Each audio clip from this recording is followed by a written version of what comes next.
Savourez le bon café et le bon chocolat de Côte d'Ivoire. Le café cacao de Côte d'Ivoire, la force des champions.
Merci Tanguy. Eh bien, cette chanson, vous allez comprendre pourquoi, pour faire plaisir et dire bienvenue à Kwaba, à nos invités avec lesquels on va démarrer cette émission Matin Bonheur, la matinale qui ouvre les portes de la Côte d'Ivoire sur RTI1, la chaîne qui rassemble et qui ressemble aux Ivoiriens.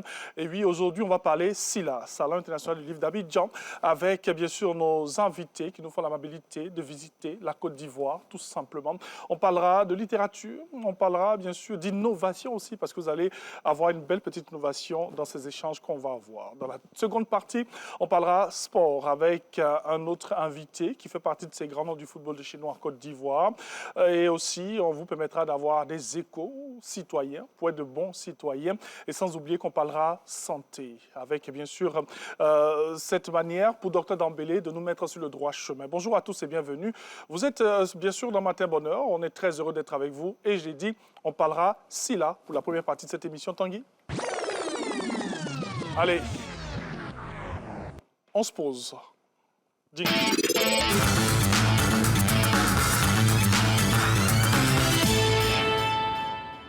Eh bien, les Jeudis de l'Art, vous le remarquez, le studio et on va dire notre plateau avec du beau monde que nous recevons aujourd'hui. Je dis pour parler Salon international du livre d'Abidjan. Ils sont en Côte d'Ivoire, on va les dire à Kwaba. Bienvenue chez vous.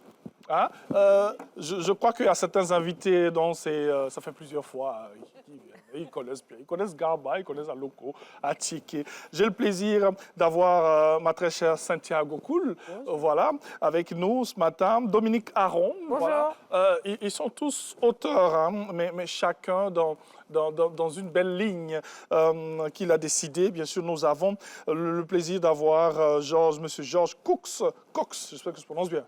Cox. Voilà, il est aussi auteur et le très cher Jimo Marek, il est réalisateur. Voilà. Lui, il a sa caméra, la caméra est juste là. Donc, il se balade avec sa caméra. Bienvenue en Côte d'Ivoire encore, hein, pour le SILA. Le SILA, on en parle. Quantième fois pour le SILA? Troisième fois. Troisième fois. Cinquième. OK. Le micro. Pardon, excuse-moi, cinquième fois. Cinquième? Oui. C'est ma première fois. Première fois. On va lui donner du garde avec beaucoup de piment. Hein? Monsieur Cox, ouais. Deuxième fois. Dominique? Première fois. Ah, voilà des gens qu'on va visiter, là. Donc. Alors, un mot sur le SILA, hein, Cynthia? Eh bien, on a commencé il y a 2 jours. Oui. C'est déjà un très beau début. Oui. Ensemble, qu'est-ce qu'on peut dire sur cet événement-là? Ah, mais c'est l'événement littéraire le plus important de l'Afrique, en mon sens. Oui. Et je pense que c'est un événement qui attire et qui est fait pour attirer. Et franchement, c'est très réussi. Il faut amener les gens à lire. Et le SILA a réussi le défi. Et réussi le défi depuis déjà plusieurs années, depuis 1999, il me semble, c'est bien ça? Oui. Le SILA existe depuis bien longtemps, donc, et qui rassemble, on a dit, tous ces écrivains, ces auteurs, ces réalisateurs qui viennent de partout dans le monde. Quelqu'un me disait comme ça que c'est bizarre, on a beaucoup d'auteurs, hein, que ce soit même ici ou même à l'extérieur, mais les gens n'aiment pas lire. C'est bizarre. Ah ouais. Dominique, on est aussi là. Oui. La première fois, qu'est-ce qu'on fait de cet événement? Alors, moi, le fait d'y être, je me rends compte vraiment de l'envergure de l'événement. et du monde que ça fédère autour de la lecture. Alors, c'est vrai qu'on entend souvent, les gens ne lisent pas beaucoup, mais en réalité, quand on participe à un événement comme le SILA, on se demande finalement, parce qu'on voit des gens qui sont quand même férus de lecture. Donc, je ne sais pas, est-ce que vraiment il y a un écart entre la réalité et l'impression qu'on en a, mais en tout cas, je trouve que l'envergure est vraiment sympa. Et c'est vrai, comme disait Cynthia, l'organisation est vraiment top et ça ramène énormément de monde. Ouais. Alors, avec Cynthia Gokoul, on a cette œuvre « J'étais assise sur un petit banc », voilà, que vous apercevez ici. Et aussi avec notre très cher Dominique Aron, Alzheimer, sa mère. Voilà. Elle nous dira tout sur cette œuvre que moi j'ai eu le plaisir de découvrir à Paris. Et puis l'explication qu'elle a donnée, vraiment, ça nous a donné envie d'avoir cette œuvre, bien sûr, pour découvrir encore davantage. Alors, notre très cher Cox, en fait, lui, il n'a pas d'œuvre. Vous savez pourquoi, chers téléspectateurs? Eh bien, ses œuvres sont finies hier. Et vous allez comprendre pourquoi ces œuvres sont finies. Il parlait tout simplement du pont Alassane Ouattara. Hein, c'est bien cela. Vous donnez encore des explications hein, dans cette œuvre. Ah oui, pardon, le micro. Oui, pardon. Oui. Donc, déjà pour le salon, moi, c'est ma deuxième fois. Oui. Et pour moi, c'est l'apothéose une deuxième fois. Oui, bien sûr. J'ai fait de nombreux salons par rapport à mon parcours littéraire déjà, mais je n'avais jamais assisté à un salon aussi grandiose que celui de la Côte d'Ivoire. Franchement, bien sûr. Oui. Chapeau. Et cette œuvre que nous voyons à l'écran, que la zone nous permettra de voir, c'est bien sûr le pont Alassane Ouattara. Une œuvre qui est finie. Hein, il était 16h quand on s'est vu hier, et puis à 18h, l'œuvre est finie. Il y a eu beaucoup d'argent. Alors, je pense qu'on a dû en ramener ce matin quand même. Je pense qu'on va en retrouver quand même. Alors, pourquoi le pont Alassane Ouattara? Pourquoi une fixation sur cette œuvre? Quand je suis arrivé ici, alors je suis fan de ponts déjà. Ah, ok. Puisque déjà, on voit comment les Chinois ils sont très très forts dans la réalisation des ponts.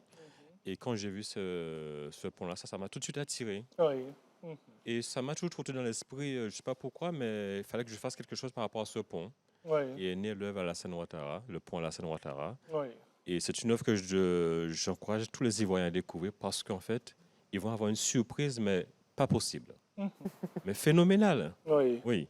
Dans cette œuvre, bien sûr. Alors, hier, il faut le rappeler, le président de la République a bien sûr visité le SILA hier. Il y était. J'imagine qu'il en a pris... Ben oui, il a son exemplaire. Tout à fait. C'est lui qui a fini les œuvres. J'imagine. Donc, voilà un peu, bien sûr, le pont Alassane Ouattara, notre très cher Cox. On va passer le micro à notre réalisateur. Alors, lui, il est là au SILA aussi pour la première fois. Qu'est-ce qu'on peut dire sur cet événement-là? Ben, c'est vraiment une très, très grande fierté d'y être. Parce que l'idée, c'est ma première fois, justement, sur le continent africain. Donc, en tant que réalisateur au SILA, amoureux de lecture, ben, ça peut que décupler mon imaginaire, ça peut que décupler ma créativité. Et donc, je remercie justement le SILA, Manik, de m'avoir fait venir ici pour pouvoir couvrir justement cette aventure, parce que c'est une belle aventure, et y faire justement une œuvre pour permettre de diffuser justement la grandeur de ce SILA en Guadeloupe, dans toute la Caraïbe, à travers le monde. Donc, c'est important. Merci. Donc, on imagine qu'avec vous, on aura de belles productions sur le SILA. Oui, bien sûr, c'est l'idée. L'idée, c'est de faire un petit documentaire qui retrace un petit peu l'aventure de ces Guadeloupéens, de ces Caribéens sur la terre-mer, et permettre justement de montrer justement la grandeur de ce salon. En tout cas, merci d'être là sur la terre-mer, sur la chaîne mère aussi, hein, des médias en Côte d'Ivoire. Notre très chère Sia, avec elle, c'est bien sûr cet appareil. On explique? Oui, tout à fait. Donc, Manik Sertiteka, je suis la fondatrice d'une maison d'édition. La première maison d'édition de livres audio de la Caraïbe, Une voix, une histoire. Et c'est vrai que sur ce type de manifestation, les salons, je voulais pouvoir proposer quelque chose de différent. Quelque chose de différent, c'est ce qu'on appelle des lectures immersives. C'est utiliser des casques afin que tout un chacun qui visite le stand ou vient sur le stand puisse écouter une histoire. Et la particularité, c'est d'être dans sa bulle avec son casque, mais en même temps partager une expérience collective, puisque tout le monde écoute la même histoire.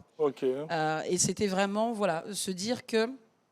et revenir à l'oralité, hein, c'est-à-dire que la question du livre audio, c'est la question aussi de l'oralité sur un support moderne, puisqu'aujourd'hui, on a beaucoup de parents qui vont se plaindre de l'utilisation du téléphone. Mais encore une fois, qu'est-ce qu'on y met à l'intérieur de ce téléphone? Et se dire que le livre audio, qui est vecteur de savoir, de diversité, d'amusement, eh ben, ça peut être mis sur le téléphone et finalement, on peut permettre à son enfant de l'utiliser de façon ludique, pédagogique, pour élever les consciences. En tout cas, belle initiative de faire cela, ça change un peu de ce qu'on a l'habitude de voir. Hier, j'ai vu beaucoup de casques comme ça. Il y en a encore? Il y en a encore. Ah, okay. Ces casques-là ne sont pas à vendre. Ah, ok. Je pensais qu'on les vendait avec, bien sûr, les audios. Non, pas du tout. Okay. Alors, ce qui est intéressant, c'est que voilà, j'ai amené également ce qu'on appelle les porte-clés Timo Belle Parole. Oui. Donc, en créole, Timo Belle Parole, ça veut dire des petits mots, de jolies paroles. Et effectivement, sur ces porte-clés, on va retrouver un QR code, toujours dans cette question de modernité. Et sur ces QR codes, il y a des histoires. Et c'est vrai que les visiteurs sont amenés donc à acquérir ces petits porte-clés. Et comme je le dis souvent, le livre audio aussi permet la double tâche. On est en train de faire la cuisine, on est dans les transports, on attend quelqu'un. Eh ben, on peut écouter un livre. Et je ne cesserai de le dire, le livre n'est pas l'ennemi du livre papier. Parce que certains pourraient dire que oui, c'est pour les feignants, etc.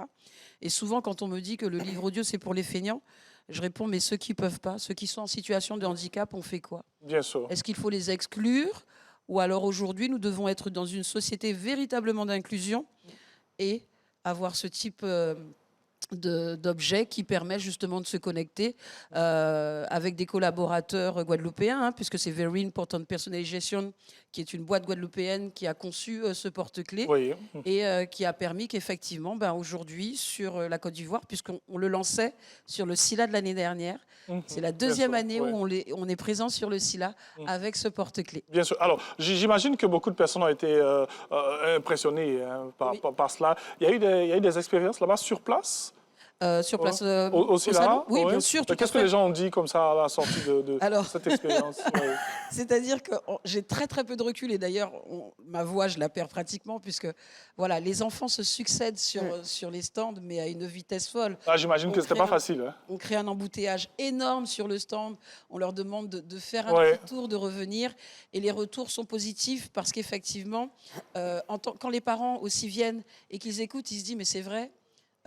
On lit plus beaucoup d'histoires à nos enfants parce qu'on n'a plus le temps, etc. Et que là, c'est l'opportunité pour toute la famille, finalement, de se poser et d'écouter une histoire ensemble. Merci beaucoup. Donc, vraiment, aujourd'hui, le stand où il n'y a pas de livre, mais où tout le monde va, c'est le stand de la Guadeloupe et avec un accueil vraiment très apprécié des Ivoiriens et du continent, puisque c'est ce tout le monde se retrouve là. Tout le monde se retrouve Merci beaucoup, ma très chère. Alors, on poursuit donc. J'étais assise sur un petit banc. On en parle en une minute? Oui, bien sûr. J'étais assise sur un petit banc, c'est un recueil de nouvelles. Mais là, elle est assise sur un divan. Voilà. J'aurais dû l'emmener, tiens. Oui.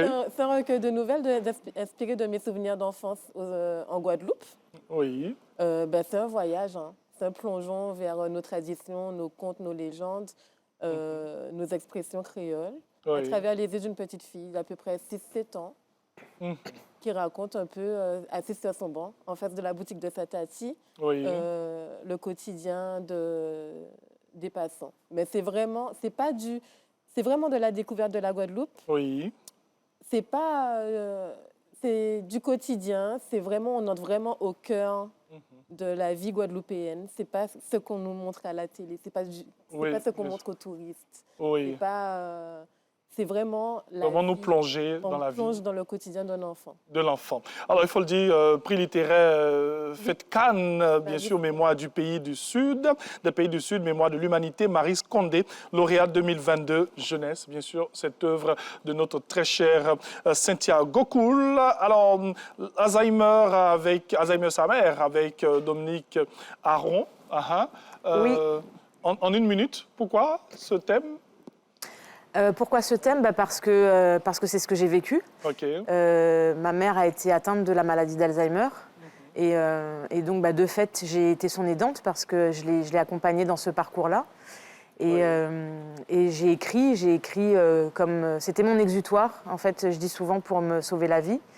Et quand, à un moment, j'ai compris que ça pouvait avoir du sens de publier ce témoignage, c'est c'est devenu ce livre, Alzheimer, sa mère. Et on en parlera bien sûr avec elle. Elle va nous partager bien sûr son expérience. Ce sera avant la fin de cette émission parce qu'on reviendra sur cet état de fait pour informer bien sûr nos populations. Moi, je vous dis vraiment merci. Hein. Je vois avec tous les sourires que j'ai vus hier et même que je vois aujourd'hui que vous aimez Abidjan. Hein? Ouais, je pense qu'on va vous garder ici, surtout avec quelqu'un qui fait une œuvre sur le pont. Alassane Ouattara, merci beaucoup, très cher Cox. Merci. Dominique, qui va revenir tout à l'heure. Merci Cynthia, merci Siar. Merci, je garde ce nom, bon, il est très connu. Ce nom. merci Jim, merci beaucoup. Merci à vous. Alors, on aura la latitude de vous dire merci avant la fin de cette émission. On va marquer une petite pause avec Tanguy et juste après, Karine Agora fera sa revue et on reviendra avant la fin bien sûr, de ce numéro pour encore d'autres belles articulations. À tout de suite.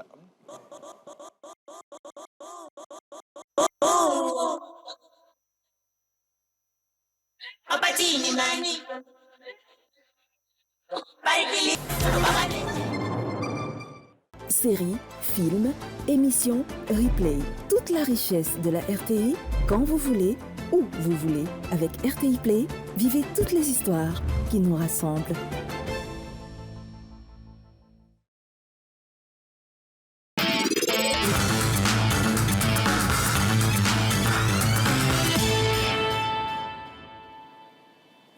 Madame, Monsieur, bonjour et bienvenue à la revue des Unes sur RTI 1.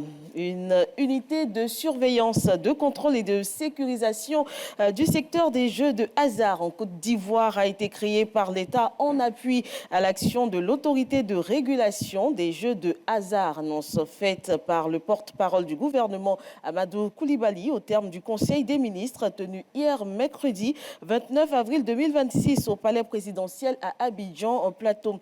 Selon Tribune Ivoire, le ministre de la Communication a fait savoir que la nouvelle unité aura ainsi pour mission de traquer et de sanctionner toute activité illégale, tout en veillant à garantir que seuls les détenteurs de concessions dûment délivrées puissent exercer dans ce domaine. Cette unité est composée d'agents assermentés, de forces de sécurité publique et de l'autorité de régulation des jeux de hasard.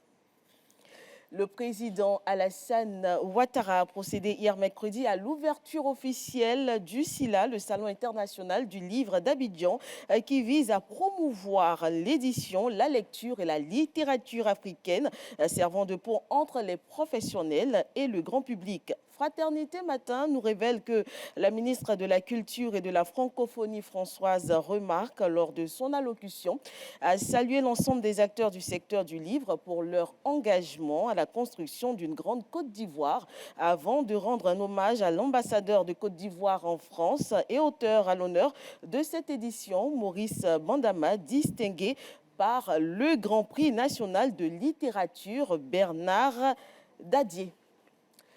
Une dame tente de mettre fin à ses jours à Sinématiali, au nord de la Côte d'Ivoire. Selon Soir Info, cette jeune dame de 30 ans soupçonnait son homme d'entretenir une autre femme. Désespérée et ne voulant plus souffrir, elle prit un bidon d'eau de Javel et avalait rapidement une bonne quantité. Découverte mal en point, les pompiers civils de la ville ont été alertés et ont pu éviter le pire. La Côte d'Ivoire bénéficie désormais de 6,1 milliards de francs CFA de primes de qualification et 1,5 milliard de francs CFA pour sa préparation à la Coupe du Monde. La Fédération internationale de football association a décidé d'augmenter les montants distribués aux 48 nations qualifiées pour l'édition 2026 de cette Coupe mondiale. Cependant, la FIFA a instauré de nouvelles règles de discipline. Les cartons jaunes seront effacés 2 fois. Tout joueur qui se couvre la bouche avec la main pour parler à un adversaire ou l'arbitre lors d'une tension sera exclu. Aussi, tout joueur qui quittera le terrain pour contester une décision arbitrale sera immédiatement expulsé. Voilà, c'est la fin de la revue des Unes. Bien sûr, comme toujours, je vais vous laisser avec une citation. Aujourd'hui, elle est de Steve Jobs. Il est entrepreneur et inventeur américain. Il nous dit: ce que vous décidez de ne pas faire est aussi important que ce que vous décidez de faire. C'est ça, c'est Karine Agora avec sa revue et surtout ses citations à la fin. Bonjour Karine. Bonjour Jean. Ça va bien? J'adore le haut que tu as porté. Oui, c'est mignon. Merci. Ouais. Avant le merci, Vic, le geste et tout. Je vais bien le positionner en fait. Oh là là. On parle ici là aujourd'hui avec nos invités qui nous visitent. Des bons invités qui viennent embellir le plateau de Matin Bonheur. Oui. Là, c'est un événement majeur, important pour tous les amoureux de la lecture. Merci. Oui. La journaliste, mais pas la journaliste comme l'autre. Elle, c'est la journaliste.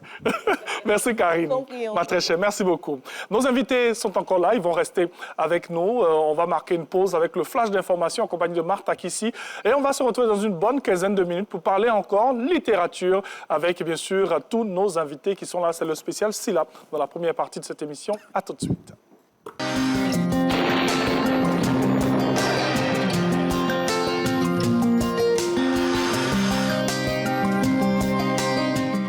Bonjour mesdames et messieurs, ce matin en début de période, quelques passages nuageux seront observés accompagnés de pluies relativement faibles sur le littoral est avant de céder la place à un temps simplement nuageux. Le sud forestier et la bande centrale connaîtront un ciel nuageux avec quelques moments de faibles pluies par endroits. Ailleurs, des passages nuageux sont à prévoir. Et comme température, ce sera 23 degrés pour la ville d'Abangourou, 26 degrés à Abidjan, 25 degrés à Adiaké, 23 degrés dans les villes de Bondoukou et Bouaké, 24 degrés à Bouna, 23 degrés à Boundiali et Daloa, 24 degrés à Dimbokro et Gagnoa, 23 degrés à Guiglo, Kong et Korogo, 22 degrés dans les villes de Mans et Odiéné, 23 degrés à San Pedro, 24 degrés à Sassandra, 23 degrés à Séguéla et Soubré, 24 degrés à Tabou et Tiasalé, 22 degrés à Touba et 23 degrés dans la ville de Yamoussoukro. Cet après-midi, des formations nuageuses sont attendues dans l'ouest et le littoral accompagnées de pluies parfois orageuses. Cette situation s'étendra au fil de la période vers les régions du sud forestier, notamment dans celles de l'est du pays. Dans les autres régions, un temps partiellement nuageux sera observé. Et pour l'après-midi, on notera 30 degrés pour la ville d'Abangourou, 29 degrés à Abidjan, 28 degrés à Adiaké, 30 degrés à Bondoukou et Bouaké, 31 degrés dans les villes de Bouna, Boundiali et Daloa, 30 degrés à Dimbokro et Gagnoa, 29 degrés à Guiglo, 31 degrés à Kank, 32 degrés à Korogo, 28 degrés à Mans, 32 degrés à Odiéné, 29 degrés à San Pedro, 28 degrés dans la ville de Sassandra, 30 degrés dans les villes de Séguéla et Soubré. La ville de Tabou affichera 28 degrés et à Tiasalé, Touba et Yamoussoukro on notera 30 degrés. Merci pour votre fidélité, passez une excellente journée.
Bonjour à tous et bienvenue dans la toute première édition sur RTI 1. Ouvrons sur le Conseil des ministres présidé hier par le chef de l'État Alassane Ouattara. Et parmi les grands dossiers abordés, le renforcement du contrôle des jeux de hasard. Désormais en Côte d'Ivoire, une nouvelle unité voit le jour pour encadrer le secteur. On fait le point avec Herman Guévé. 8 mesures générales composées de 2 projets de loi, 6 projets de décret, 3 mesures individuelles et 3 communications, l'essentiel des points abordés au cours du Conseil des ministres tenu ce 29 avril 2026 sous la présidence du chef de l'État, Alassane Ouattara. Au titre du ministère de l'économie, des finances et du budget, 2 projets de loi ont été adoptés par le Conseil. Le premier projet de loi porte réglementation bancaire en République de Côte d'Ivoire. Ce projet introduit dans le champ bancaire national la finance islamique de nouveaux acteurs tels que les entreprises de technologie financière, les fintech, ainsi que de nouvelles opérations comme celles relatives à la monnaie électronique qui ne sont pas couvertes par la législation actuelle. Le deuxième projet de loi porte réglementation de la microfinance en Côte d'Ivoire. Ce projet de loi vise à réformer profondément le dispositif actuel de microfinance en Côte d'Ivoire. Il renforce le régime de protection des déposants et des utilisateurs de services financiers et prévoit des mesures de traitement efficaces et accélérées des institutions de microfinance en difficulté. 2 décrets ont été adoptés au titre du ministère d'État, ministère des Affaires étrangères et de la coopération internationale. Le premier décret porte sur la ratification de la Convention 176 de l'OIT sur la sécurité et la santé dans les mines. La ratification de cette convention permettra non seulement de renforcer la protection des travailleurs des mines dans tous les sites à ciel ouvert ou souterrain contre les risques d'accidents mortels, de lésions ou d'atteinte à la santé, mais également de préserver durablement la santé des populations et de sauvegarder l'environnement contre les impacts négatifs de l'exploitation minière industrielle, semi-industrielle et artisanale. Le deuxième décret adopté porte ratification de l'accord de coopération entre le gouvernement de la République de Côte d'Ivoire et le gouvernement de la République italienne en matière de migration et de sécurité. Cet accord établit un cadre de coopération policière entre les deux pays en vue de développer des mécanismes avancés de prévention et de répression du terrorisme et de la criminalité organisée. Le Conseil des ministres a adopté un décret portant création d'attribution, composition et fonctionnement de l'unité de surveillance des jeux de hasard en Côte d'Ivoire. Cette unité est un service technique créé en appui à l'action de l'autorité de régulation des jeux de hasard, chargée de la surveillance, du contrôle et de la sécurisation des sites de jeux de hasard, composée d'agents assermentés, des forces de sécurité publique et de l'autorité de régulation des jeux de hasard, dotés de larges pouvoirs d'investigation, de constatation et de répression des infractions en matière de jeux de hasard sur toute l'étendue du territoire. La mission de cette unité est claire: traquer l'action frauduleuse engagée dans le secteur des jeux de hasard. 3 décrets adoptés par le Conseil au titre du ministère des Transports et Affaires maritimes. Ces différents décrets modificatifs concourent à harmoniser la politique d'optimisation de la compétitivité de la compagnie nationale Air Côte d'Ivoire et des aérodromes ouverts à la circulation aérienne publique avec l'acte communautaire additionnel relatif à la politique commune en matière de redevances aéronautiques et de taxes sur le transport aérien dans les États membres de la CEDEAO, adopté en décembre 2024. Au nombre des 3 communications adoptées au cours de ce Conseil figure le compte-rendu des réunions du Fonds monétaire international et du groupe de la Banque mondiale tenues aux États-Unis d'Amérique du 13 au 18 avril 2026. Pour ce qui concerne les questions d'actualité, la situation sécuritaire au Mali, pays voisin de la Côte d'Ivoire, figurait au centre des préoccupations des journalistes. Plus précisément, la sécurisation des frontières entre la Côte d'Ivoire et le Mali, le porte-parole du gouvernement rassure. Depuis que nos voisins sont en prise avec les questions de terrorisme, la Côte d'Ivoire, qui a connu sur son sol quelques attaques, a pris des dispositions pour pouvoir sécuriser ses frontières. Ces dispositions-là demeurent. De façon spécifique, c'est des questions militaires, mais ce dont je peux vous assurer, c'est que le dispositif qui est là est déjà suffisamment vigoureux. Nos frontières, en tout cas, sont protégées. Autre point abordé dans le cadre de ces échanges, la suppression de visas douaniers sur les marchandises à destination du Burkina Faso et du Mali. Agenda également chargé pour le président de la République qui, après le Conseil des ministres, s'est rendu au parc des expositions d'Abidjan. Le site a pris des airs de bibliothèque géante à l'occasion de la 16e édition du SILA.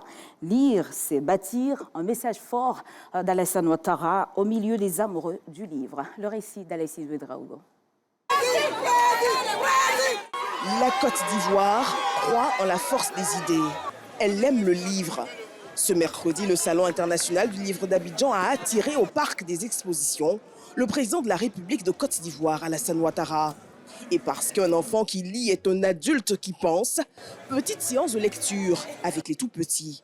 Bonjour. Ça va bien? Ça va? Alors, tu vas bien, toi? Alors, qu'est-ce que tu fais? On lit. Tu lis? Alors, qu'est-ce que tu lis, dis-moi? Zoukou, le secret de Zoukou. Et ses frères. Il avait gardé pour lui les plus grands et les plus riches portions. Et ça, c'est pas gentil, ça. Oui. Cet événement littéraire majeur du pays ambitionne depuis 16 éditions de promouvoir le livre et la lecture auprès du grand public. Une ambition dont le chef de l'État se fait volontiers garant. Merci d'être ce garant éclairé des arts et des lettres qui comprend que si les infrastructures bâtissent le corps d'une nation, la culture et le livre en constituent l'âme. Loin du soutien institutionnel, la participation du président de la République pour cette célébration du livre est une affection affichée des œuvres de l'esprit. Une preuve par l'exemple que souligne l'auteur à l'honneur, Maurice Bandama. Vous lisez, Monsieur le Président, vous lisez tout le temps. Vous lisez partout, malgré vos occupations. Vous confirmez ainsi l'adage selon lequel les grands hommes et les grandes femmes, ce n'est pas Mme Béchi Yamel qui me contredira, sont de grands lecteurs et de grandes lectrices. Le livre, vecteur de cohésion et d'éducation dans une grande Côte d'Ivoire qui se construit, un honneur pour les acteurs du secteur. Ce moment n'est pas un simple rendez-vous, mais une affirmation, celle d'une Côte d'Ivoire qui croit résolument en la force des idées.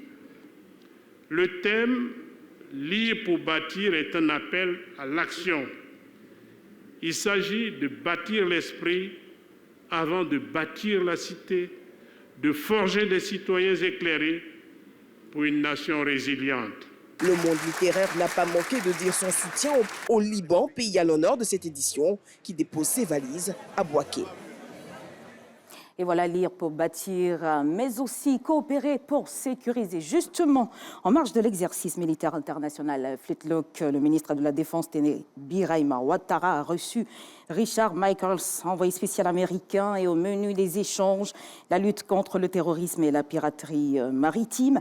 Alors que la Côte d'Ivoire accueille pour la deuxième année consécutive ce plus grand exercice des forces spéciales de l'US Africom, les deux alliés réaffirment l'ambition d'anticiper les menaces pour stabiliser la région. Autre actualité, toujours en images, la capitale économique accueille depuis hier le dialogue sur les migrations pour l'Afrique de l'Ouest.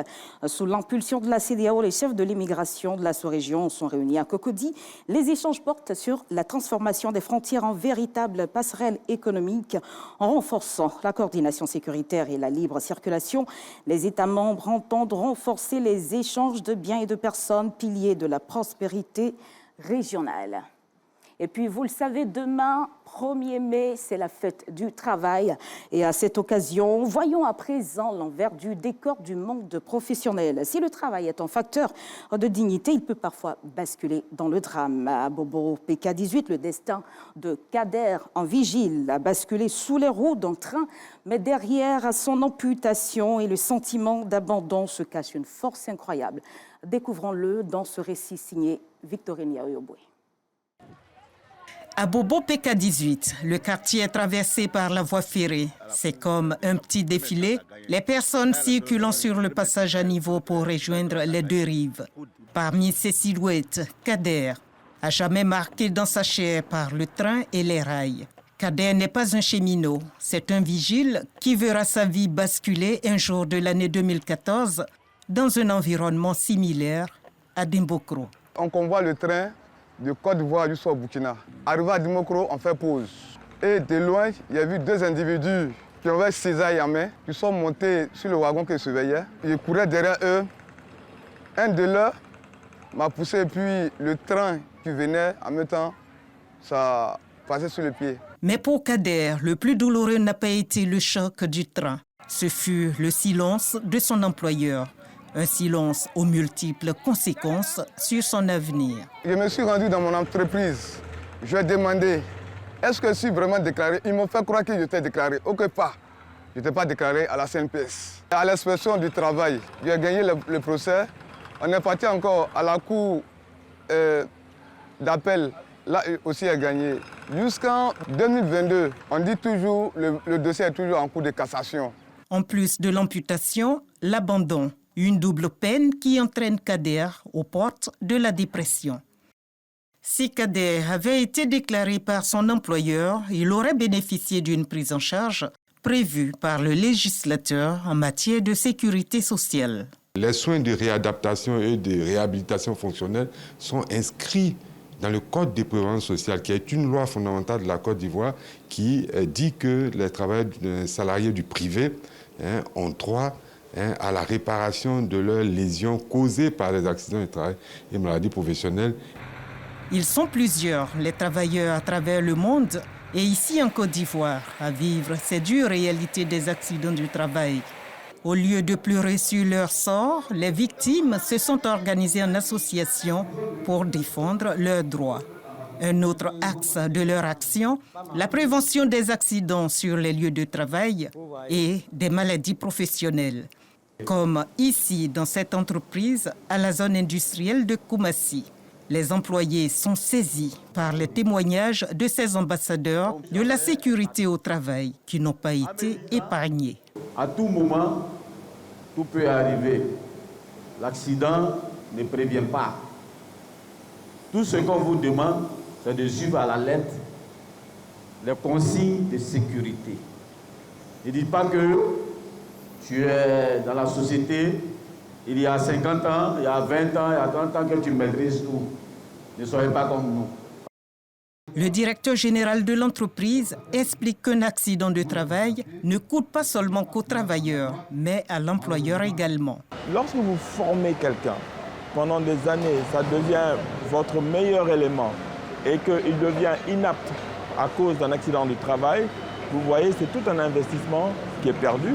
Le capital humain, vous pouvez toujours acheter des machines, mais les faire fonctionner, il faut absolument des talents et des talents qui soient opérants.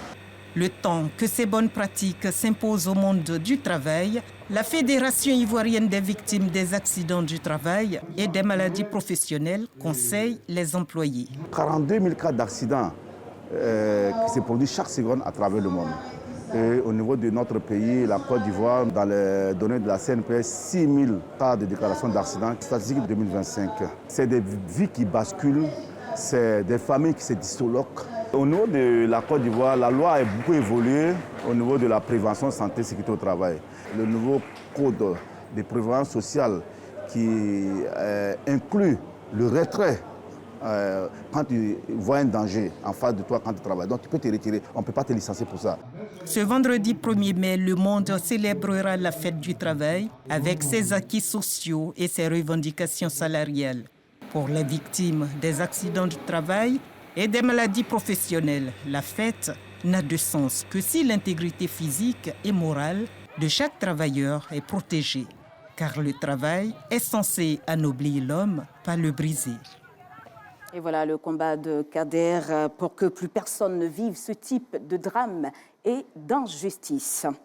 Et puis la ville de Grand-Bassam est depuis hier la capitale africaine de la médecine physique, kinésithérapeutes, orthophonistes ou psychologues. Tous ces spécialistes de la rééducation sont réunis pour un objectif, redonner de l'autonomie aux patients après un accident ou une maladie. Dans le reste de l'actualité au Mali, le groupe djihadiste du Jénim met à exécution sa menace de placer Bamako sous blocus après les attaques djihadistes et rebelles sans précédent qui ont frappé le cœur du régime à Kati, près de Bamako, où le ministre de la Défense a été tué. Des revirements ont été enregistrés aussi à l'intérieur du pays, où l'armée a perdu le contrôle de plusieurs villes stratégiques au profit des rebelles. Voilà, c'est la fin de cette édition. Merci de l'avoir suivi. Je vous souhaite une belle matinée sur RTI 1. Merci beaucoup à Martha Kissi pour le flash d'information. 15 bonnes petites minutes pour informer toutes les personnes qui nous suivent d'ici et même d'ailleurs, et même en Guadeloupe, dans les Antilles, on nous suit, hein, à travers, bien sûr, RTI Play qu'on télécharge sur App Store et Play Store. C'est bien ça. Alors, Martha Kissi, le SILA, oui. Au spécial SILA aujourd'hui avec nos invités. Je le constate. Ben oui. Aujourd'hui, on va lire Les personnes qui n'aiment pas lire, là. C'est très important. Ouais. Aujourd'hui, on a la version numérique, donc pour ceux qui sont accros au numérique, Ouais. vous avez la possibilité de lire aussi en ligne. Tu as fait sourire cette dame. Tu as fait sourire la chef de délégation. Ah oui, on a tous les moyens pour vous intéresser à la lecture. C'est clair. Le programme de la journée, on le sait, une conférence de rédaction. Oh oui, le programme de la journée n'a pas changé. Ouais. À 9h, on a la conférence de rédaction pour prendre un peu tous les éléments à proposer au JT de 13h, qui est la grande édition de la mi-journée. Oui. Et puis à 20h, on a aussi la grande édition de 20h. Oui. Et à 23h pour clore. Donc, on a toute la journée jusqu'à la soirée pour vous informer. Et c'est ce qu'on fait chaque jour. En fait, je demande ça tout le temps parce qu'il ne faut pas que vous pensiez qu'elle rentre à la maison pour dormir. Non, elle ne dort pas. Elle est à 4 heures, mais elle est encore là. Souvent jusqu'au lendemain. C'est clair. Merci beaucoup. Je t'en prie, Martha Kissi. Merci. Allez, on va poursuivre cette émission et on proposait maintenant Infotrafic avec nos informateurs. Juste après, on va poursuivre avec nos invités. On rappelle que nous avons dans ce studio Manixia Titeka, elle est fondatrice de la première et unique maison d'édition audio. Elle a dit, il faut préciser là-dessus. De la Caraïbe, initiatrice du pont littéraire entre la Caraïbe et l'Afrique, chef de la délégation, bien sûr. Jimo Marek, les réalisateurs. Dominique Aron, autrice Alzheimer, sa mère. On en parlera. Pourquoi? Et Georges Cox, auteur, roman, poète, critique littéraire, qui a écrit une œuvre sur le pont Alassane Ouattara. Désolé, c'est l'image seulement qu'on vous propose. L'œuvre est finie. Voilà, Santiago Cool. Elle est animatrice, elle est auteure, et puis elle est peintre. Ouais. Moi, j'aime pas dire les temps perdus, j'aime les bons temps. Ouais, ils ne sont pas des temps perdus. Ce sont des temps souvent qu'on rentabilise. Ouais. C'est clair. Merci beaucoup.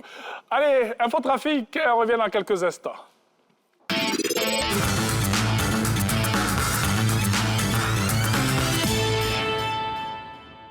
On démarre avec Mamadou Touré qui est avec nous depuis la commune de Yopougon. Avec lui, c'est le trafic routier, bien sûr, dans cette commune bouillante d'Abidjan. Bonjour Mamadou.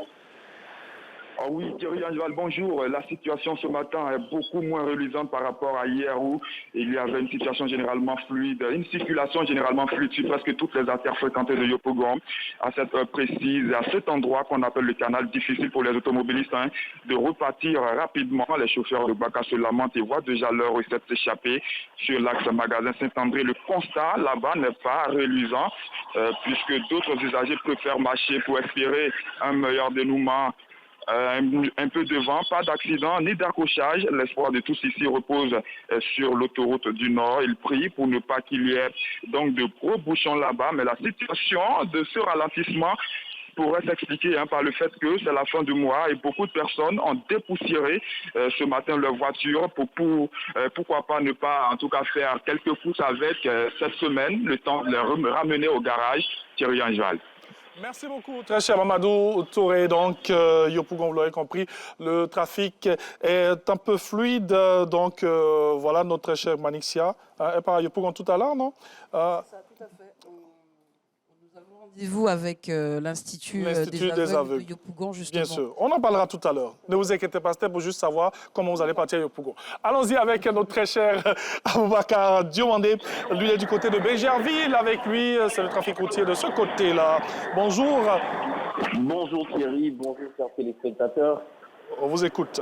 Alors, je suis au niveau du carrefour Fêté aujourd'hui. Une forte mobilisation ici ce matin. Les usagers sont nombreux. On constate un bon nombre de véhicules en circulation sur l'axe principal.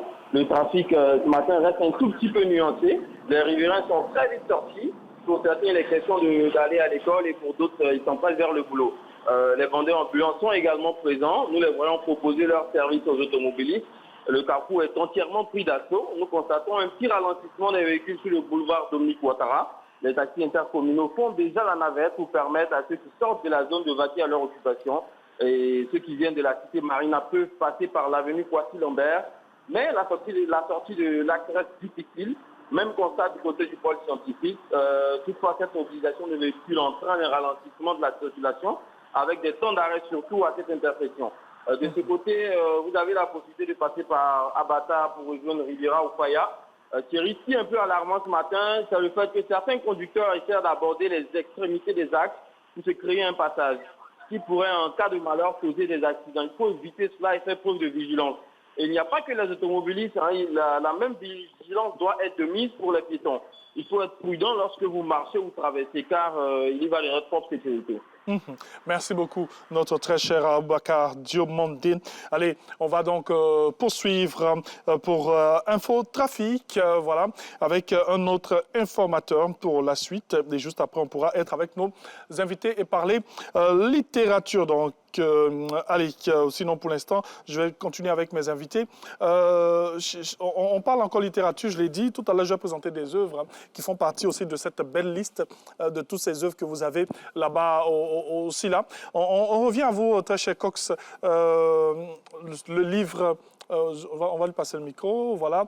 Le livre Le Pont Alassane Ouattara, on l'a dit, hein. On a vu ce pont. On aime déjà les ponts.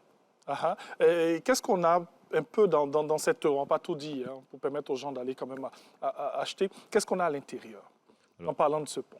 Ouais. Donc on rappelle déjà que le pont, oui. Le livre, en fait, on ne parle pas de la conception du pont. Oui, non, on ne parle pas de la conception. C'est vraiment oui. un roman, justement, oui. qui est basé sur un événement majeur qui va se dérouler sur ce pont. Et qui va le rendre encore plus célèbre, en fait. Donc, pour rappel, c'est une édition Gale Édition, ce roman, donc édition locale, ivoirienne. Et cette œuvre, en fait, aborde un peu l'histoire de la Côte d'Ivoire, l'histoire passée et aussi l'histoire également présente de la Côte d'Ivoire, à travers un jeune étudiant justement très intelligent qui va comprendre qu'en fait que les armes de la guerre est intellectuelles et non c'est les armes physiques et la violence physique qu'on peut voir au quotidien. Donc lui, il veut changer tout ça en fait. Et son désir, c'est de rendre la Côte d'Ivoire bien vraiment un pays libre et encore plus émergente qu'elle ne l'est déjà. Et sans vraiment, comment dirais-je, sans trop dire justement, en fait, il va faire en sorte que, à lui seul, il va prendre un destin, le pays en destin, et en fait, sans même s'en rendre compte, il va faire quelque chose d'extraordinaire en fait. Bien sûr, point de suspension. Hein? La suite, bien sûr, c'est dans l'œuvre. Je sais que tout comme moi, il y a des gens là-bas qui ont été très attirés, captivés, bien sûr, surtout par les images et par le titre. Quels sont les avis que vous avez eus pour ces personnes qui vous ont visité hier? Alors, c'est vrai qu'au premier abord, les gens pensaient que c'était justement un ouvrage qui parlait de la conception en fait, du pont. Oui. Et il fallait dire non, que c'était un roman, parce qu'en fait, lorsqu'on voit le pont comme ça, on se rappelle que c'est un pont qui a été bâti récemment, donc on dit récemment, ça fait quelques années quand même. Mais je dis non, c'était un roman, et quand ils lisent la 4e de couverture, là, ils se rendent compte que déjà, rien qu'en lisant la 4e de couverture, il y avait un suspense qui était établi, et ils se disaient, ah ouais, il faut voir plus loin. Vous avez eu le rôle d'un journaliste là, parce qu'avec un titre accrocheur, hein, et juste quand on prend, on voit qu'on se balade autrement. En tout cas, merci beaucoup. On poursuit avec notre chère Dominique Aron. On l'a dit, hein, Alzheimer, sa mère, elle est narratrice, elle est créatrice de la dictée, thème, les amoureux des mots autour de la dictée. Mais d'abord, Alzheimer, sa mère. Elle nous parlait de son expérience. Oui. On en parle maintenant? Oui, absolument, on peut en parler. C'est quand même une période assez sombre, hein, assez sombre de ma vie, parce que c'est une maladie qui nous vole beaucoup de choses, qui nous vole nos âmes, en fait, parce qu'elle vole l'âme déjà de nos proches. Et accompagner un proche qui est atteint de cette maladie, c'est difficile à plusieurs niveaux. C'est difficile physiquement, c'est difficile logistiquement, et c'est difficile aussi émotionnellement, en fait, psychologiquement. Bien sûr. Alors, c'est vrai qu'elle a été très, on va dire, très affectée par ces moments-là et tout, mais qu'est-ce qu'on se dit quand on a une personne en face, bien sûr, qui a cette maladie? C'est un parent, c'est un proche. Qu'est-ce qu'on se dit lorsqu'on découvre que vraiment cette maladie, elle existe et elle est palpable, elle est à côté de nous? Alors, qu'est-ce qu'on se dit? Je pense surtout qu'on se pose beaucoup de questions. En réalité, c'est un questionnement perpétuel parce qu'on se demande qu'est-ce qu'on va faire, comment on va le vivre, qu'est-ce qu'on doit mettre en place. Parce qu'après, ça dépend aussi du stade d'évolution de la maladie. Il y a plusieurs stades d'évolution dans ces pathologies-là. Et donc, c'est surtout sur ce qu'il y a à mettre en place, comment on va faire pour l'accompagner du mieux possible, comment on va faire pour s'accompagner soi aussi, parce que être aidant, c'est un rôle qui est extrêmement difficile et lourd. Et moi, je dis souvent que avant de penser, enfin, ça peut paraître un peu bizarre, mais avant de penser totalement aux proches, c'est important aussi de penser à soi, de comment on va faire justement pour traverser ce chemin-là avec notre proche qui est malade, pour nous déjà être du mieux possible et pouvoir l'accompagner aussi du mieux possible. C'est clair. On n'y pense pas souvent, hein. On a l'esprit focus sur la personne qui est malade. Absolument. Pourtant, après, nous aussi, on se trouve affectés par ces pathologies-là. Alors, quels sont les signes qu'on constate déjà dès le début? C'est vrai que peut-être on n'est pas experte en médecine, on ne maîtrise pas forcément la médecine et tout. Quels sont les signes? Qu'est-ce qu'on constate? Et puis on se dit, il y a quelque chose qui ne va pas. Alors, moi, je ne suis pas experte non plus. Je me base sur mon propre parcours et aussi sur des échanges que je peux avoir avec beaucoup de personnes, beaucoup d'aidants notamment. En fait, les signes, alors ce que je dis, c'est que c'est bien d'être à l'écoute sans forcément être trop alarmiste. Mais après, il faut écouter la personne et en fait être alerte sur son raisonnement, sur la façon dont elle raisonne. Est-ce que vraiment il y a des différences fondamentales entre la façon de raisonner qu'on lui connaît et la façon de raisonner qu'elle a maintenant? Ce sont des malades souvent qui vont avoir du mal à trouver leurs mots, qui vont perdre aussi leur vocabulaire, qui vont avoir tendance aussi à se perdre, parfois à oublier où on a garé sa voiture. Alors bien évidemment, c'est quelque chose qui nous arrive à tous, hein. Moi, ça m'est déjà arrivé plus d'une fois de plus savoir où j'avais garé mon véhicule. Mais en fait, ce sont des petits signes comme ça qui peuvent nous alerter sur vraiment un manque de cohérence, on va dire, entre ce qu'on connaît des habitudes de la personne et ce qu'on peut constater, sans forcément dramatiser.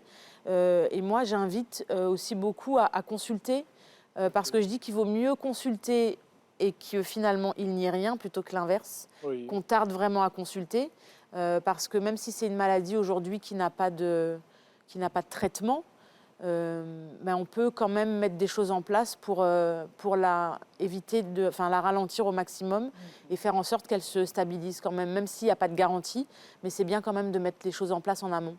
C'est clair. Avec vous, c'est surtout cette expérience avec votre propre mère, atteinte de Alzheimer. Vous avez été à ses côtés. Aujourd'hui, à travers cette œuvre, vous nous permettez de comprendre tout simplement qu'on a ces personnes qui sont malades, qui sont à côté de nous. On doit les aider et les accompagner. Absolument. En tout cas, merci beaucoup de nous permettre d'être aux côtés des personnes qui souffrent. Parce que vers la fin, c'est nous aussi, on souffre. On souffre tous. On souffre tous, et c'est vrai qu'à travers mon livre, je voulais aussi un peu libérer la voix des aidants, parce que j'ai été moi-même aidante et donc j'en ai côtoyé beaucoup et je continue à en côtoyer.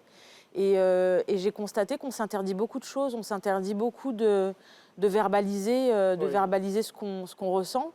Et pourtant, c'est le premier pas, entre guillemets, vers la guérison.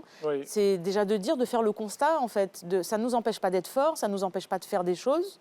Mais je pense que c'est important vraiment de dire que c'est difficile, sans tomber non plus dans la dramatisation à l'extrême.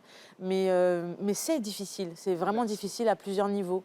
Et donc, c'est bien qu'on s'autorise à le dire, même si ça ne nous empêche pas d'être forts pour nos proches aussi, quoi. Merci beaucoup. En tout cas, merci de partager cette expérience avec toutes les personnes qui ont visité, bien sûr, votre stand. On rappelle, bien sûr, qu'il y a cette forte délégation conduite par Manixia Titeka. Avec elle, c'est bien sûr cette belle initiative, permet d'avoir des livres audio. On a plusieurs livres, comme ça, on en a combien? Alors, actuellement, le catalogue, il y a plus de 240 ouvrages. Et avec une exclusivité aussi, parce que c'est la seule maison d'édition de livres audio de la zone Caraïbe. Mais je fais aussi partie de la seule caribéenne francophone à avoir signé avec Spotify. Donc c'est vrai que notre catalogue est ouvert sur aussi une grande plateforme.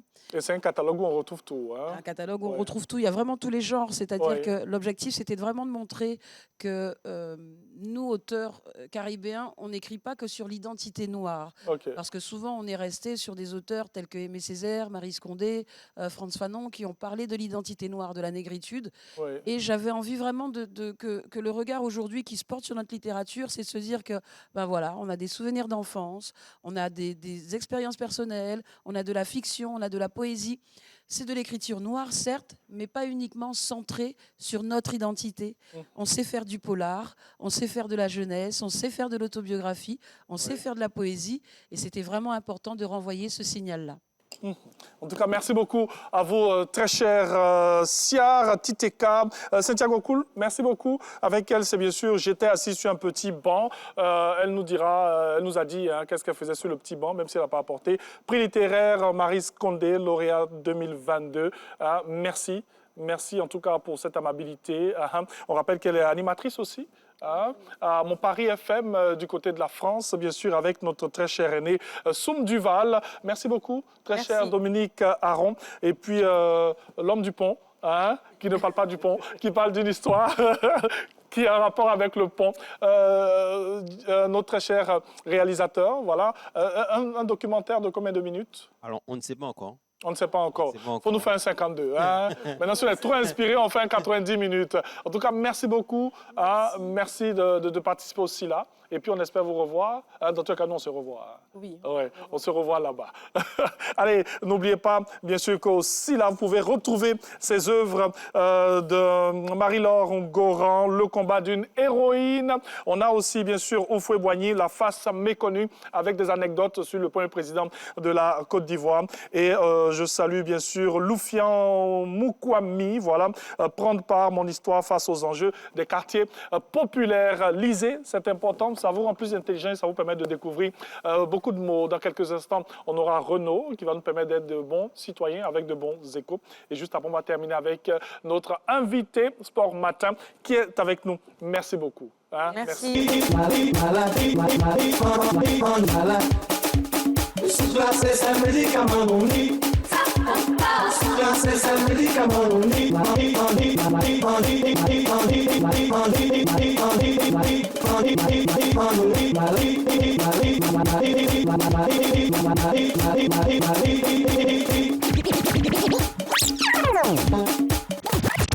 Merci. Merci notre cher Tanguy Denon pour ce beau mélange de zouk et de coupé-décalé.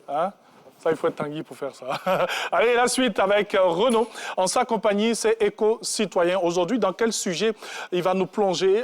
Dans quelle sensibilisation? Dans quelle société il va nous plonger? Bon, c'est un gros tout lorsqu'on parle des éco-citoyens, des échos pour nous permettre d'être de bons citoyens. Bonjour Renaud. Alors, aujourd'hui, Éco-Citoyen? On va parler des abus sexuels et surtout des personnes qu'on n'estime pas du tout capables de commettre ces actes-là et qui le font. C'est l'actualité en ce moment. Quand on parle aussi sur les réseaux sociaux, on en parle et c'est important de revenir sur le sujet. Top, c'est parti.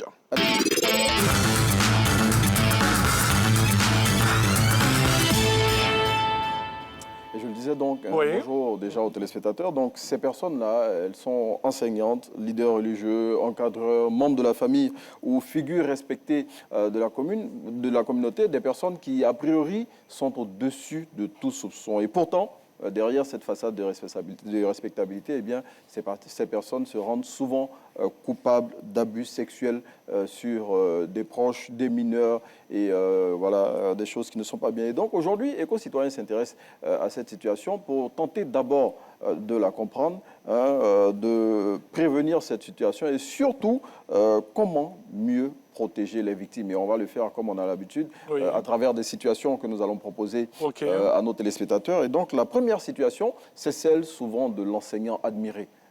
Cet enseignant-là que les petites filles, les petits garçons appellent monsieur, monsieur, après lequel ils sont toujours en train de vouloir un petit conseil ou bien une explication après les cours. Et ces personnes-là qui souvent, comme je le disais, sont au-dessus de tout soupçon, qui se rendent capables d'actes délictueux. Et donc, ce qu'on propose, c'est vraiment de faire en sorte de libérer la parole de ces victimes-là, en leur permettant d'être au sein d'espaces sûrs où elles peuvent parler. Parce que généralement, ces personnes-là, qui sont en situation de faiblesse, quand elles sont victimes d'abus, elles ne parlent pas. Elles ne parlent pas. Elles ne parlent pas. À cause de la figure autoritaire que représentent les enseignants, on a peur parce qu'on se dit qu'on peut être victime de représailles, donc on ne parle pas. Donc l'idée ici, à travers la solution qu'on propose, c'est dans des établissements, la plupart et dans tous les établissements, c'est ce qu'on conseille, mais de créer des cellules où les élèves qui sont victimes d'abus peuvent venir parler de ces abus-là qu'ils ont subis pour que ceux qui commettent ces actes délictueux-là soient pris et qu'ils subissent la rigueur de la loi. Parce que ce n'est pas bon et ce n'est pas normal. Autre situation que nous proposons, là c'est un peu plus délicat, ce sont les guides religieux. Malheureusement, dans toute corporation, il y a des brebis galeuses. Voilà, on n'est pas en train de jeter l'opprobre ou bien voilà, salir une corporation, mais dans toutes les sociétés, il y a des brebis galeuses. Et donc, pour ces leaders religieux qui abusent de leur autorité pour souvent faire du mal, aux enfants, parce que généralement, ce sont des choses qui se passent sur des mineurs, eh bien, la solution que nous proposons, eh bien, c'est apprendre aux enfants à reconnaître les comportements inappropriés et à dire non, peu importe la personne qu'ils ont en face d'eux. Peu importe la personne, qu'elle soit guide religieux, qu'elle soit, je ne sais pas moi, c'est apprendre à reconnaître ces comportements inappropriés là, et à dire non. Parce que souvent, on est pris dans un engrenage. Oui, on est pris dans un engrenage. On n'arrive pas à en sortir. C'est cela. Et je veux dire, qui, face à un leader religieux, je le rappelle, hein, on est en train de jeter l'opprobre sur aucune corporation, mais ce sont des choses qui arrivent parce que, comme je le disais, dans toutes les corporations, il y a des brebis galeuses. Oui. Voilà. Okay. Donc, autre situation que nous proposons, c'est celle du membre de la famille qui souvent est un peu trop protecteur. Et ça peut cacher souvent voilà, des comportements déviants. Les tontons gentils. Les tontons trop gentils, souvent. Il faut faire attention à ces tontons-là ou à ces tantis un peu trop gentils, un peu trop protecteurs face à certains enfants. Et ces enfants-là, justement, le problème des enfants, je vais revenir là-dessus, je ne dirais pas si c'est un problème ou pas, mais c'est que les enfants, ils sont facilement influençables. Et il est facile de leur faire peur. En les menaçant, par exemple, en leur disant, bon, si tu parles, je vais faire du mal à ta mère ou à ton père, ou à ton petit frère ou à ta petite sœur, tout de suite, les enfants, ils se referment comme une coquille et après, ils subissent des violences qui souvent les marquent à jamais. Donc, ce qu'on propose, c'est véritablement de créer les conditions pour que les enfants s'ouvrent. Et ça, je suis en train de parler à tous les parents qui nous regardent ce matin. Quand vous constatez que votre enfant, qui d'habitude, d'ordinaire, est bouillonnant, plein d'énergie et tout ça, et qu'il commence à se renfermer, commencez à vous poser les bonnes questions, c'est qu'il y a quelque chose qui ne va pas. Donc, il faut créer les conditions pour que cet enfant-là parle parce qu'il peut être victime d'abus et souvent de personnes mais qu'on n'imagine même pas, qui sont autour de nous. Souvent dans la cellule familiale, qui sont très proches de nous. Donc, il faut, pour les parents, créer les conditions pour que les enfants se confient chaque fois qu'il y a un problème. Autre situation qu'on propose, c'est celle du coach ou encadreur sportif. Bon, tout à l'heure, vous allez recevoir un invité sport. Là-bas aussi, dans l'univers du sport, on a eu plusieurs cas où des cas d'abus ont été dévoilés après des années et des années. Et donc, dans l'univers sportif aussi, il y a des encadreurs, souvent, qui abusent de leur autorité pour infliger ces genres de choses-là à leur protéger. Parce que leur objectif et leur travail, c'est d'encadrer ces personnes-là. Donc, du coup, ils ont une autorité morale sur ces personnes-là. Et souvent, ils abusent de cette autorité-là. Et donc, ce qu'on propose aussi, dans ce cas-là, eh bien, c'est instaurer des codes de conduite, que ce soit dans les clubs, dans les écoles et tout, faire en sorte que certaines situations qu'on observe souvent, bon, je veux dire, c'est peut-être quelque chose qu'on a l'habitude de voir, taper sur les fesses des joueurs, on le voit dans les rencontres sportives. Voilà, après une belle occasion, là, on tape sur les fesses. Mais ce sont des choses qu'on ne devrait pas.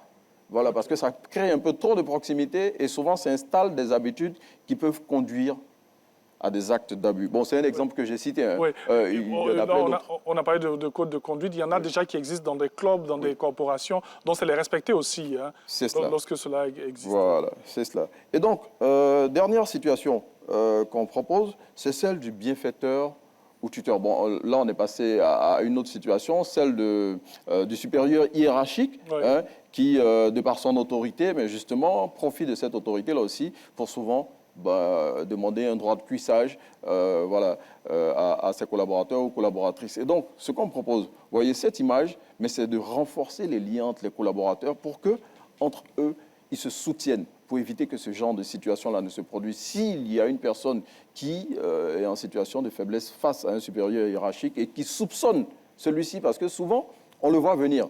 Mais on se dit non, bon, c'est le boss ou c'est la boss, donc on ne peut pas imaginer qu'elle puisse faire cela. Mais certains ont des esprits mais vraiment obtus et voilà, ils poussent le bouchon jusqu'à souvent aller demander un droit de cuissage parce qu'ils ont une autorité, ils sont des supérieurs hiérarchiques. Donc, ce qu'on propose, c'est vraiment qu'au niveau des entreprises, que les gens soient soudés pour que, s'ils constatent qu'il y a un de leurs collègues ou une de leurs collègues qui, par son comportement, commence à sombrer, parce que c'est le cas de le dire, parce que les personnes qui sont victimes de harcèlement de ce type, souvent, comme les enfants, elles se renferment. ça déteint sur leur rendement au niveau professionnel et ça déteint sur leur sociabilité aussi. Donc, quand on le constate, tout de suite, il faut entourer la personne et lui apporter de l'aide pour qu'elle parle et que ces personnes-là qui se rendent coupables de ces choses soient punies. Parce que peu importe son rang, on est tous justiciables. Merci. Voilà. Merci. C'était éco-citoyen, voilà, histoire de vous emmener sur le droit chemin, tout simplement, avec ces sujets. Comment? Et pour coller à l'actualité aussi. Et pour coller à l'actualité, oui, parce que sur les réseaux sociaux, on en voit depuis un bon moment beaucoup de cas d'abus sexuels. D'abus sexuels, des victimes qui arrivent à parler maintenant. Qui aujourd'hui, de plus en plus, parlent.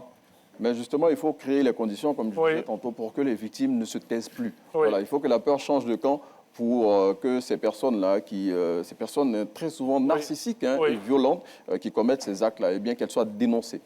Merci beaucoup à Renaud. Allez, on va marquer une pause avec Tanguy et on se retrouve dans quelques instants pour la dernière articulation de ce rendez-vous. À tout de suite. Tanguy Denon. Tanguy Denon qui nous a fait revisiter cette chanson État-major de ce mythique groupe congolais Extra Musica, sinon Musica, si vous voulez. Ça dépend de l'endroit où vous vous trouvez dans ce monde. Allez, la suite, on parlera sport avec, bien sûr, un expert en la matière. Tanguy Denon, petite pause. On peut aller?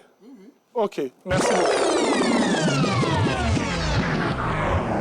En fait, on m'a dit que tant que j'entends pas ça, je bouge pas. Maintenant, je peux bouger. Avec, bien sûr, notre invité sport du matin. Jingle, c'est parti.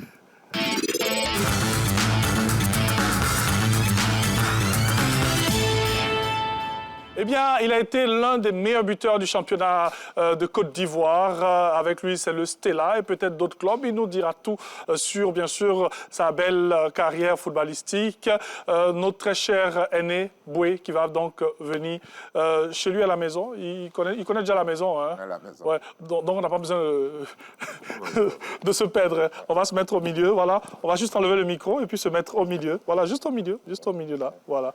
Je vais prendre mes micros. Alors, avec vous, on va parler football. Hein, on va parler Stella, on va parler meilleur buteur, on va parler quoi encore? de cet entraîneur. Oui, parce qu'il y a cette conversion vers la fin. Alors, c'est vrai qu'on va parler du début, mais à la fin, c'est important de se reconvertir, de trouver quelque chose rapidement? Oui, mais ça dépend. Il y a certains qui s'orientent vers le management des joueurs, agents des joueurs.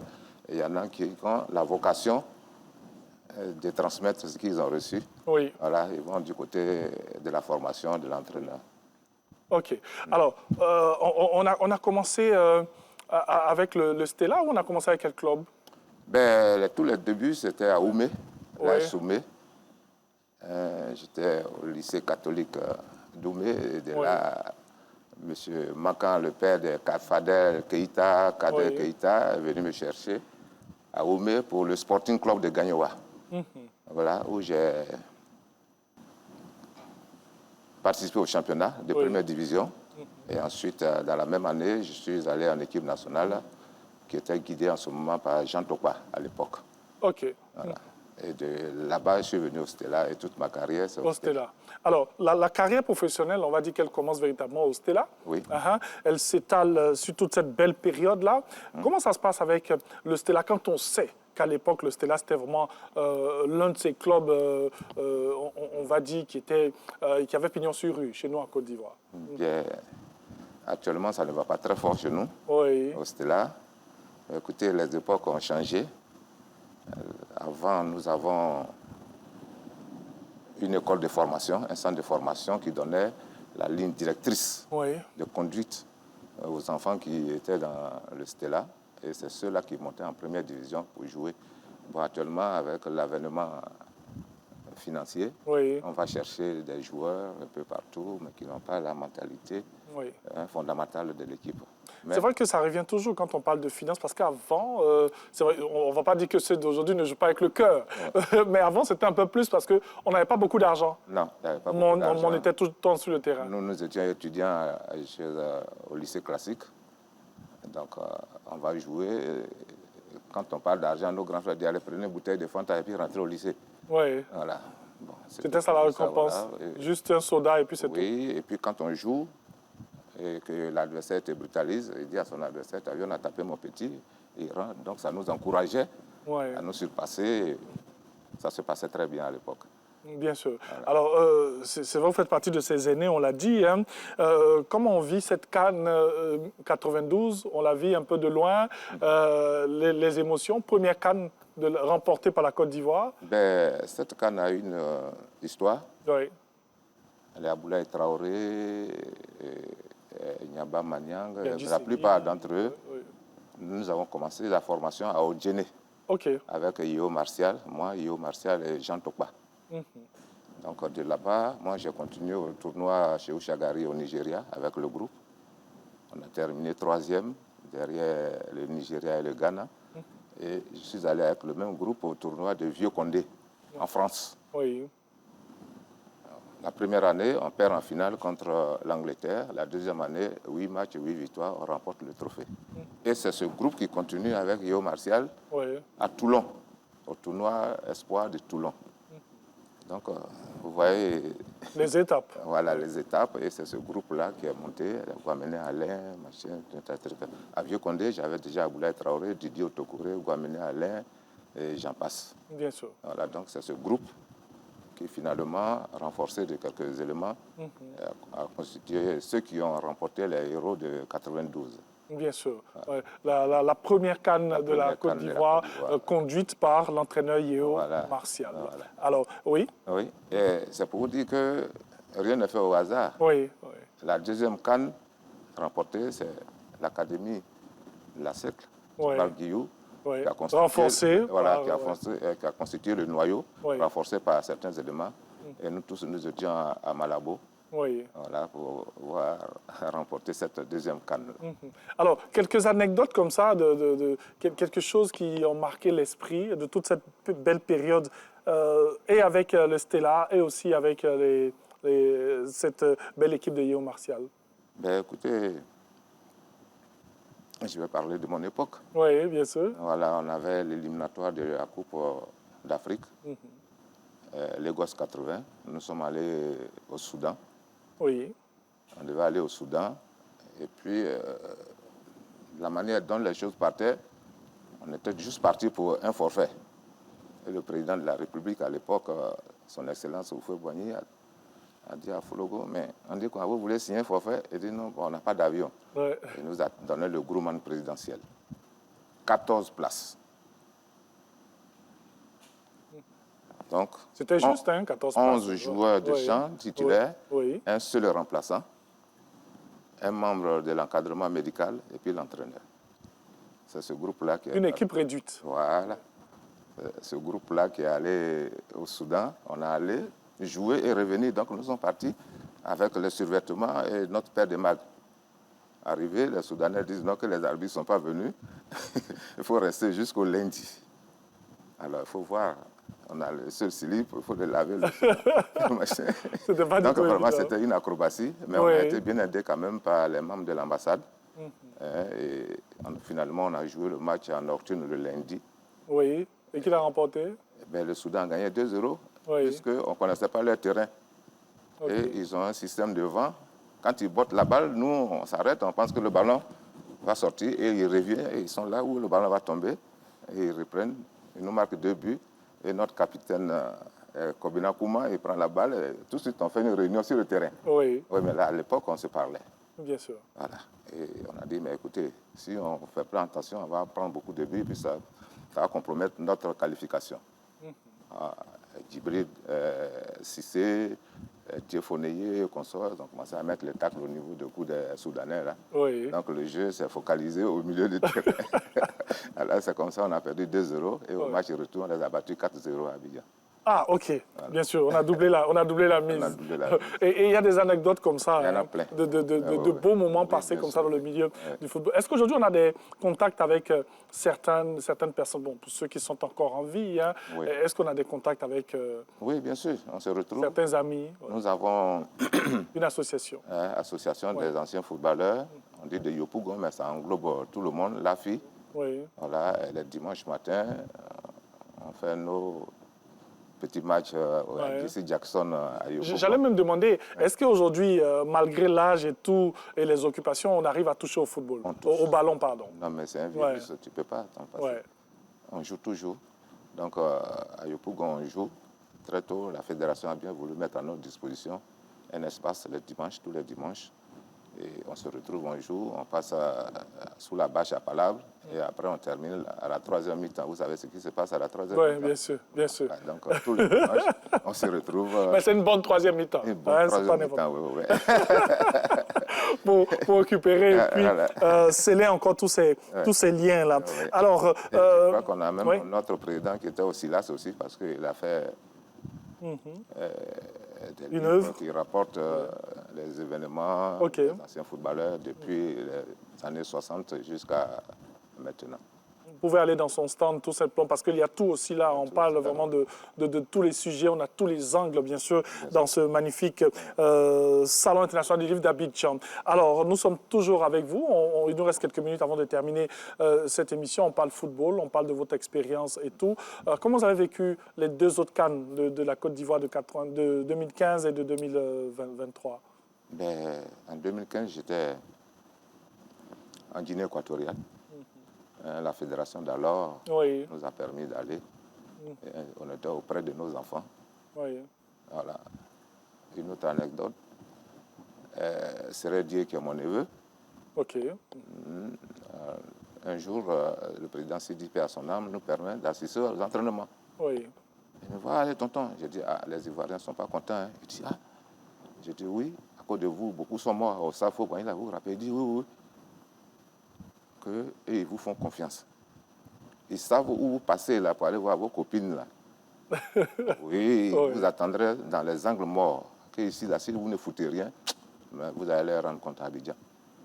Serge, il appelle Serge Aurier. Bien. Serge, c'est le fils d'Abidjan Léon, qui est notre collaborateur.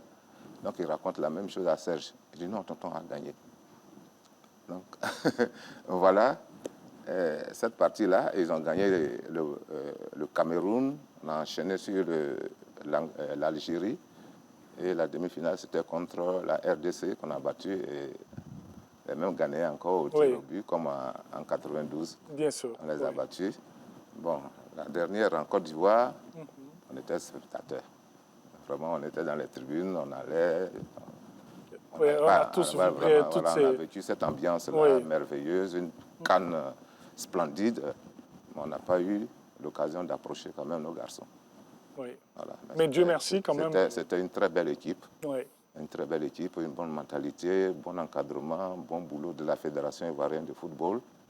Je salue mon fils et mon frère Idriss Diallo.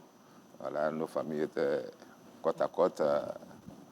J'étais à la Sojefia ici. Oui, bien sûr. Voilà, et ils sont de l'autre côté au feu.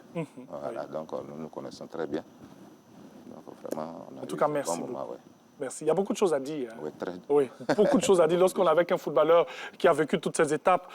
Footballeur professionnel, entraîneur aujourd'hui, et puis regard avisé et autorisé, bien sûr, dans ce milieu du football. Merci beaucoup. Merci. Ça a été un plaisir. Notre très cher aîné Boué, on rappelle le prénom? Boué Norbert. Norbert. Pourquoi j'avais Nestor en tête? Oh là là.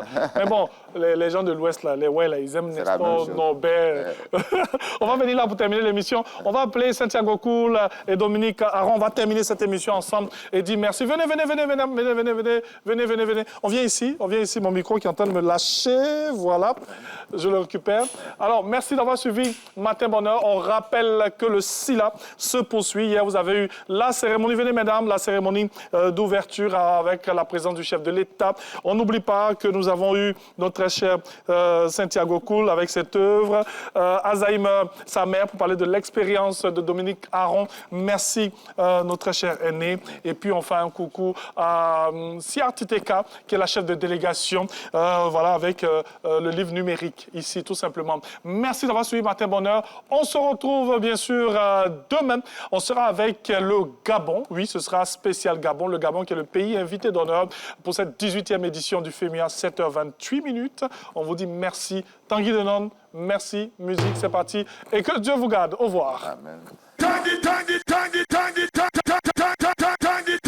aurez le bon café et le bon chocolat de Côte d'Ivoire. Le café Catane de Côte d'Ivoire, la force des champions.